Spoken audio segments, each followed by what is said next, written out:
1000 തരാം. പോയാലും ഞാൻ അത്രക്കാരനല്ലേ ചേച്ചി? ചേച്ചിക്ക് അച്ഛനും ആങ്ങളമാരൊക്കെ ഉള്ളതല്ലേ? എന്റെ അച്ഛനും ആങ്ങളമാരൊന്നും ഈ സമയത്ത് ഇവിടെ നിൽക്കാറില്ല. നീ ഇവിടെ എന്ത് ചെയ്യോ? ചേച്ചി ഞാൻ വണ്ടി നോക്കി എന്താണ് ചേച്ചി? പിന്നെ പുണ്യാളെ ഇങ്ങോട്ട് വാ, ഇങ്ങോട്ട് അവന്റെ കയ്യിൽ നിന്ന് വിടറി. ഇനി നീ ഏതാ? അവന്റെ കയ്യിൽ നിന്ന് ഇട്ടില്ലെങ്കിൽ ഞാൻ ആരാന്ന് നീ അറിയും. ഇതാണ് മോനെ പ്രശ്നം. ഞാൻ ബസ് സ്റ്റോപ്പിൽ നിൽക്കണായിരുന്നു ചേച്ചി.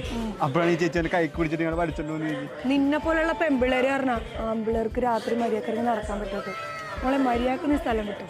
നിന്നെ ഞാൻ എടുത്തോളാം. ഒന്ന് പോടി ചേച്ചി. ചാൻസ് ഉണ്ട് ചേച്ചി. ചേച്ചി വന്നില്ലായിരുന്നെങ്കിൽ അതൊന്നും കുഴപ്പമില്ലടാ മോനെ. എടാ നീ പേടിക്കൊന്നും വേണ്ട. നമ്മുടെ സൊസൈറ്റി എങ്ങനെയാണ്? അവളെന്താ നിന്നോട് പറഞ്ഞത്? ചേച്ചി എന്നോട് 1000 തരാന്ന് പറഞ്ഞ കൈ പിടിച്ച് കൊടുക്കുന്നവരായിരുന്നു. അവളുടെ ഒരു കാര്യം. എടാ മോനെ, ഞാൻ നിനക്കൊരു 2000 തരാം. ഇതാണോ ഞങ്ങൾ സ്വപ്നം കണ്ട കേരളം? അവരും പോയി.